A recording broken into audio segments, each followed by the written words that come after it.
Hi, everybody. Can you hear me? Can you hear me now? Okay. I am John Stone, non-scientist. Thanks for appearing. This is about how to fund a private expedition to Mars. And it's not a talk or a lecture. It's a conversation. It's,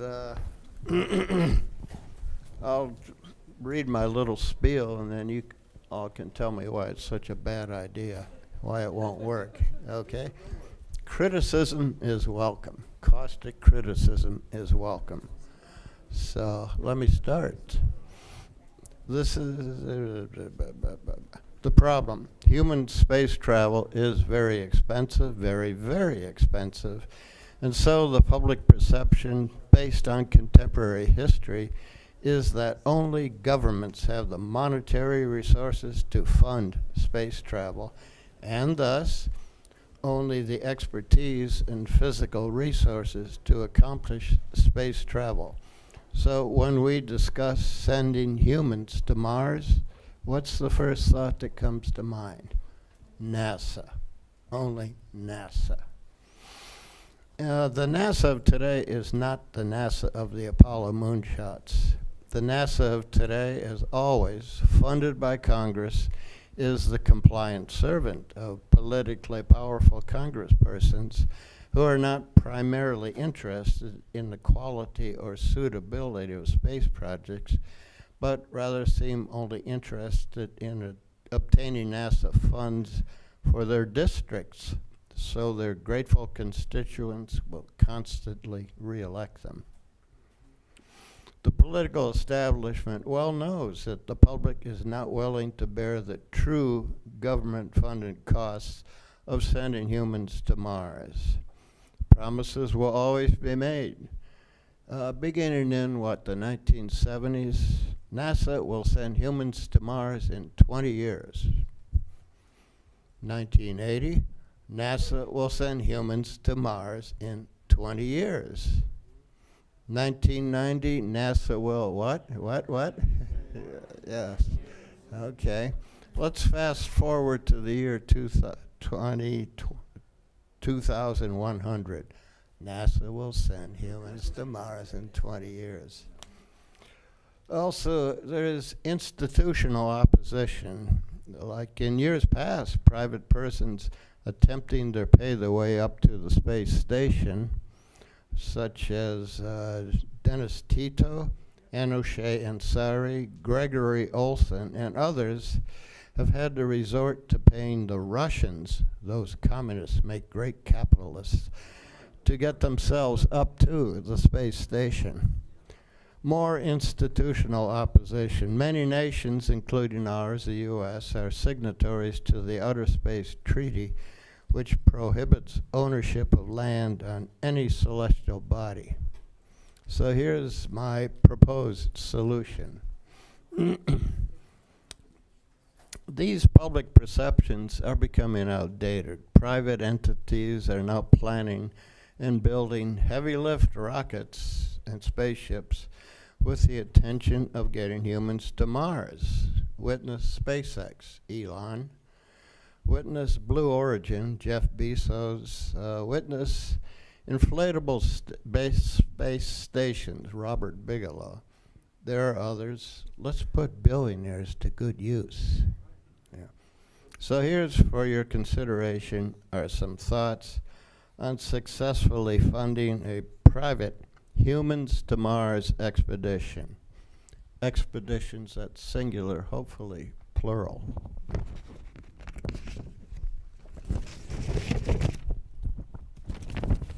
Perhaps you'd agree, in my humble opinion, the technical expertise to do this already exists, has for some time. All it takes is money. And there would be a lot of volunteers to go. Capable, qualified people. No crazies. Capable, qualified people. So we get down to all it takes is money. Lots of money. That's all. Just money. But private expeditions will cost far less than similar government-funded expeditions. So everybody's familiar with the X Prize and how successful it was. Let's create an X Prize variant. Step 1, advertise a contest with this goal. Whichever entity first succeeds in sending a crew of minimum 6 persons, basically following the Zubrin Mars Direct plan to land on the surface of Mars, remained and explore for a minimum of 3 months and safely returns those who wish to return to Earth, they win the prize. The prize? What's the prize? The winners, the investors, get a 100-year lease on 100 square miles of the Martian surface to exploit as they wish. Doesn't have to be contiguous land. So, to make use of the prize they won, they then have to return to Mars again and again. This can create a popular groundswell for further human exploration of Mars. To do this, we need to form some kind of business entity, a corporation, a partnership, something else, to create and manage this prize and the money. Again, the model for this is the X Prize. Solicit funding from investors. Minimum investment would be $20. Why? Because that would bring in millions and millions of investors, and that would overcome any institutional opposition by having millions of investors calling their Congress people. So, excuse me. Get laws passed enabling these entities, space entrepreneurs, to purchase at reasonable market prices any technology, materials, know-how, expertise from government agency, employees, and or contractors needed from government entities such as NASA, ESA, etc. Nobody knows how to do EDL, entry, descent, and landing, as well as JPL. Let's buy the expertise from them. And the most and last important step is get out of the way. Humans are going to Mars. Now I'm open for all of your caustic criticism. Yes, John. There's an obscure 1999 made-for-television Canadian film that perhaps Jerry knows better than me. John knows it too, he's got it. Okay, all right, I've got it in my library up. Okay, what they did, I'm making a point here, that it was a privately financed manned mission to Mars, and they put advertisements on the side of the rocket, like Microsoft, whatever. I mean, this sounds crass and terrible. No. But let's go a step further. My wife's from Argentina. She's a passionate soccer fan. She goes to the World Cup every chance she gets, and they rake in billions of dollars in advertising. A first manned mission to Mars would attract this kind of public attention, and therefore this kind of advertising revenue. And with all due respect and love for all of you here, there's too many technical people around and not enough promoters in all these events. And you could raise billions of dollars in advertising revenue, just an observation, okay? The same principle with Super Bowl. Look what happens every, February when they have the Super Bowl. They make a fortune on advertising. This is some things to give some thought to. It's crass. Some people would say it demeans the dignity of a historical moment like that, but by golly, it gets the job done. It raises. Well, it's crass and it's low. Hey, it works. It works. John, that film was Escape from Mars. Yes, sir. Escape from Mars. I think I saw it. Yeah. I see a hand here.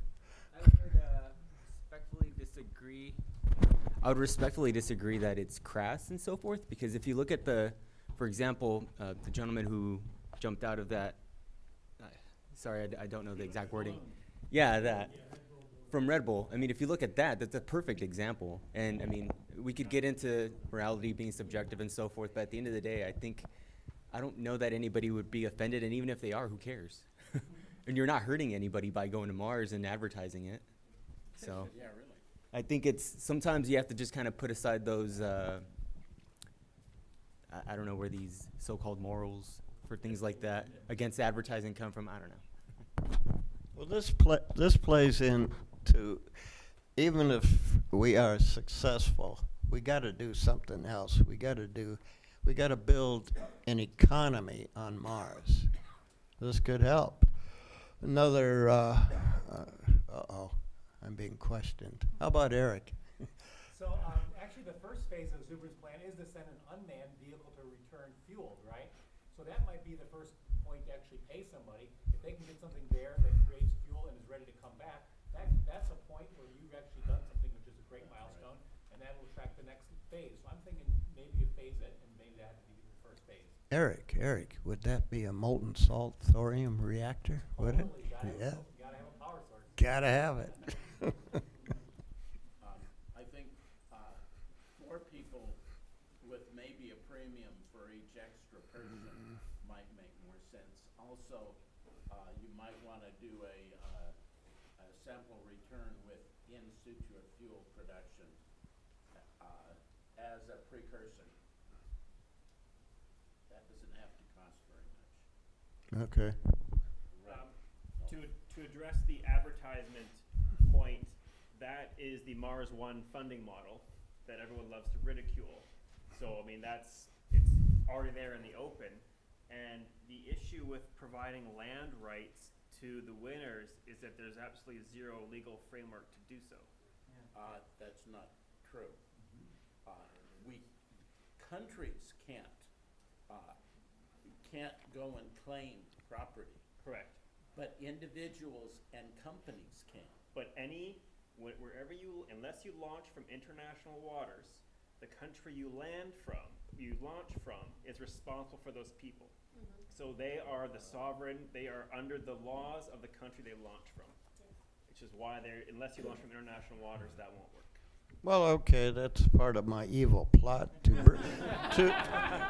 to bring in at $20 a pop. We're going to get lots of investors, and if there's any issues, legal issues, these millions of $20 investors can call up their Congress people and say, "Do you want to get reelected?" But what about their Chinese congressmen? Well, screw them. Which Earth legal entity will be capable of delivering the delegation for 100 years? United Nations, or which Earth legal entity which be capable of taking this commitment? Who has the authority to give a 99-year lease? They're there. Are the Martian cops going to bust them? I'm with you on that. You just go. Yeah. It's easier, what's that saying? It's easier to obtain forgiveness than permission? Yeah. In the back, way in the back. So, the first traveler to Mars and land on Mars are American, or whatever. They become Martian, and they own Mars. They are not American anymore, they are Martian. And now they own Mars, and they are the government of Mars. There is no nation on Earth that can rule them. They'll screw it up all by themselves, I'm sure. Yeah. Okay. Here. I'm from the Netherlands, and of course money is a very important thing, but we have built in the Middle Ages cathedrals, and that was not about money, it was about willpower. And you beat back the ocean, too. And I do not know how, I would like to hear your answer, how the schooling system is in the United States, but I noticed in Holland and Germany and France that on primary schools, it used to be one male teacher on one female. Now it's 90% or more female teachers, and it may make a difference on how to promote missions to Mars, for example. I think male teachers will have a greater impact on the youth being willing to go to Mars than when there are majority of female teachers. I was wondering, how is that in the United States? I don't have a clue. Education is basically a female But Thank you. actually, the whole thrust of my idea is about developing a space economy. Yes. If the average person thinks they can make a buck in space, this will happen, no matter who the teachers are. Yeah. See a hand over there. Say something. Hi.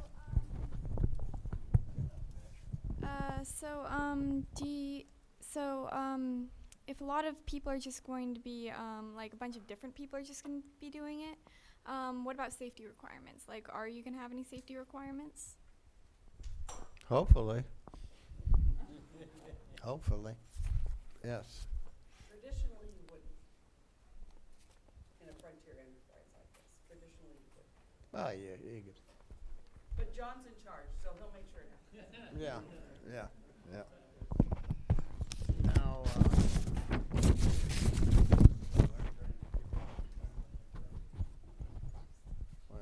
okay. So I talked it over with friend Bob this morning, and Bob came up with a great idea. Once you win the prize and you're on Mars, you still got to make a living, right?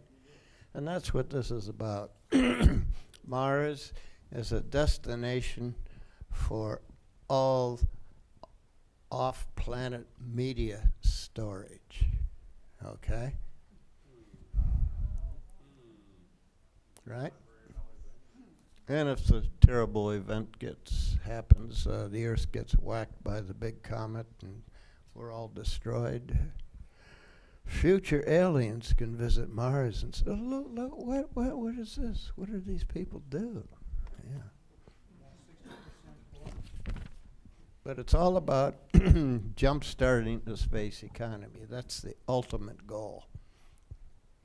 So, I wonder what your concept is or other ideas about making the buck in space. What is the return, what's going to be the return that is going to incentivize people to invest besides the joy of participating in discovery and exploration? whatever you find. Yeah.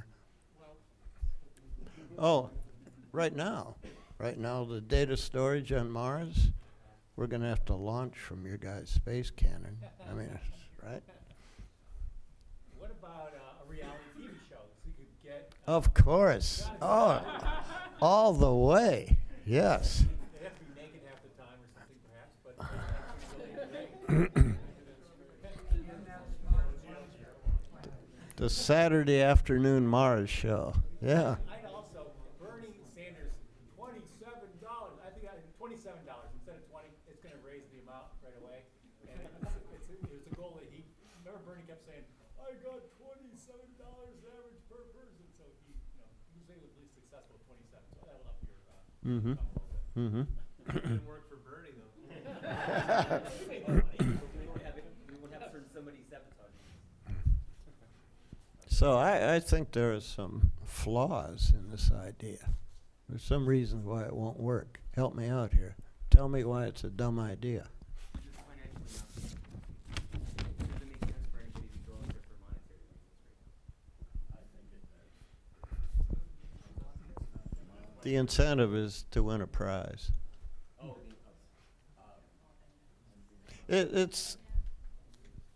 I sort of have an ulterior motive. Even if this doesn't work, it begins to change the conversation from space, only NASA can do it, to space, put enough smart people and enough money together, and we can do it. So, I mean, the X Prize is already doing something similar, that they're going to the moon Yeah. in a couple months. Yeah. In a couple months-ish. So, I mean, these are already in place. Have you spoken to the X Prize about setting it up? I wanted to see what kind of reaction I get from here. Yeah. Yes. Well, Google is launching there's a Google X Prize.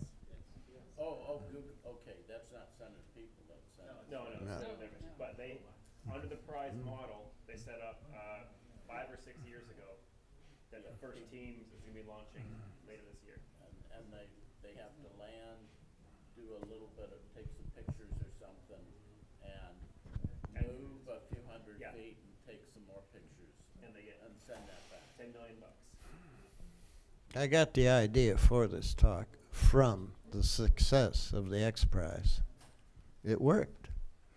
And again, it changed the conversation from only NASA can fly above into space to smart people and a lot of bucks can do it too. I mean, there's a lot of people that are saying, once we've got a couple of people there, they're not gonna, there's no way they're gonna make money, so they're not gonna be able to get any supplies. Now, I'm convinced that, that one of their first jobs would be to grow enough food to take care of themselves. and To then offer survive, to- yeah. And then offer to supply the explorers food and and repair some of their equipment and stuff. And then eventually, once you've got enough people on Mars, help supply people who want to mine asteroids and stuff. I mean, That's a there are distant lot of future, things- yeah. and- It opens the door. and they're developing Phobos greatly enables this. I mean, Okay. I expect in 100 years or so, Mars to be nearly an equal partner and competitor in interplanetary commerce. Yeah. Another idea. How much is this Martian rock worth on eBay? $100 trillion. Well, not very much if you bring a lot back. That's supply and demand. It's basic economics. The basic problem of all of the discussions this afternoon in this room is that you are preaching to the choir and that you have to get a world consensus in order to pull this off. And it's not going to become feasible unless you have some kind of world emergency in order to be able to do it. Coming up the coast of, it's called Irma. Well, you know what? All right. Listen, That's not a world emergency. You can promise people that they're not gonna have to worry about a hurricane for hundreds of years. Yeah. In a way, you and I are on the same page because I believe the individual most responsible for putting Americans on the moon was Sergei Korolev, the mysterious Soviet chief designer who scared the stuffings out of the Americans. We nominated him for Man of the Millennium.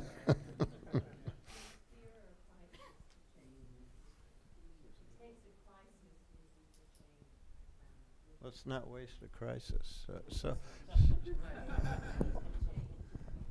So what do we need? More mysterious objects in the sky? Here they are. Yeah, okay. I've been working on this process now. It's very proprietary, but it's gonna help us deliver water and materials right to the surface of Mars. Okay. Okay? No, will it scare Americans into funding? Okay. Otherwise, it's gonna be acid rain like this. Can you see that? Hmm? Can you see that? Can I look at it later? You're gonna make acid rain? No, we're gonna stop it. But it's gonna, 5 minutes. and we'll stop it, and then we'll review I'm out of time. I'm out of time. Ask some questions. So it seems like it's a matter of critical mass, right? So I don't think we need everybody in the world to donate $20, but we also need a certain minimum number of people to donate $20. Or if it's not 20, if the number is smaller, then it needs to be $50 or $100 or $1,000. So what's that critical mass, and what are they willing to pay? Once we figure out that number, we need to pivot. We need to start actually going after them, finding out the demographics that are willing to fund this, and targeting ads towards them, and targeting donation campaigns towards them. Because I think what you said is true, is that we're all here today because we do think it's a good idea to go to Mars, and we're I expect a lot of us already have put our money where our mouth is in doing that. But there's a ton of people who like the idea of Mars, but they're not putting their money where their mouth is because they don't care about it quite that much. We don't need the world. We need we need that right critical mass number of people, and then we can start talking about funding prizes and sending people to Mars. But until we start actually targeting our convincing arguments towards those people and getting them to put their money where their mouth is, we're not going to go to Mars. The purpose of the $20 is to get lots and lots and lots of investors.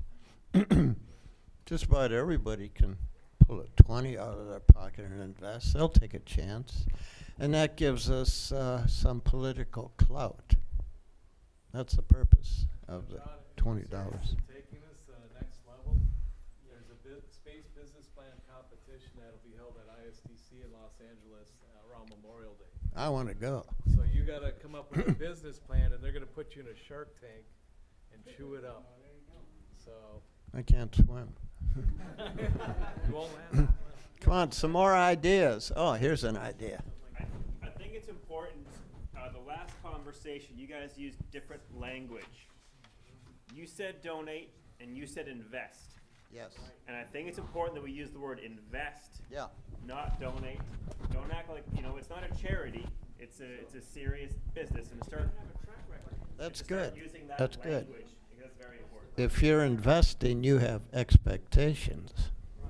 If you're donating, you Well, we just need expectations. you just feel good about yourself. We gotta pass out, stock certificates or something? It would have to be some traditional business entity. I don't know.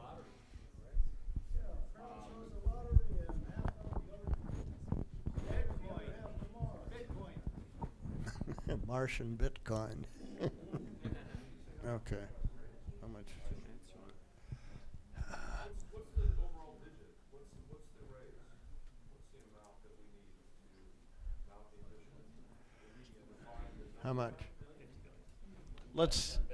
Let's say 50 billion. Well, if private enterprise is doing it, I think it'll cost far less than NASA doing it. About taking people to Mars for a quarter of $1,000,000 or less, yeah. Let's say it'll take billions. Yeah. The ticket's free, right? Yeah, the food. Getting back, that's where you charge. Mars will be the world's largest company town. History's largest company. Any other ideas out here? There's the intellectual property angle as well, where, say, whatever the colonists of Mars invent, they can use that on Mars, but the investors on Earth get all the pays. There's a problem with that, pardon my jumping in. That is that never works, because the colony, when the time to pay back comes, says, "To hell with you." And I mean, that's what's happened. Happened multiple times here in the United States. The time to pay back comes, and they say, "You're in England, and we're in the New World, and go to the devil." Yeah. Just saying, we got to be careful about it. But the patents are applied to Earth, so. Well, that's true. That's a good point. It's Earth law. That's a good point. You could do the same thing here on Earth even, just patent something and collect the royalties, you don't have to go to Mars if that would Yeah, that's a good point too. create something new. But they might have a lot of time there on their hands.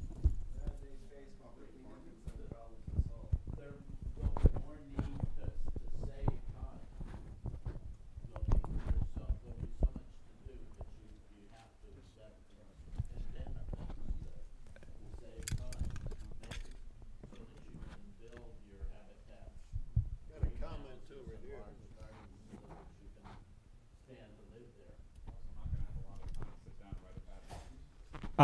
I'm thinking maybe you're not thinking big enough on the prize.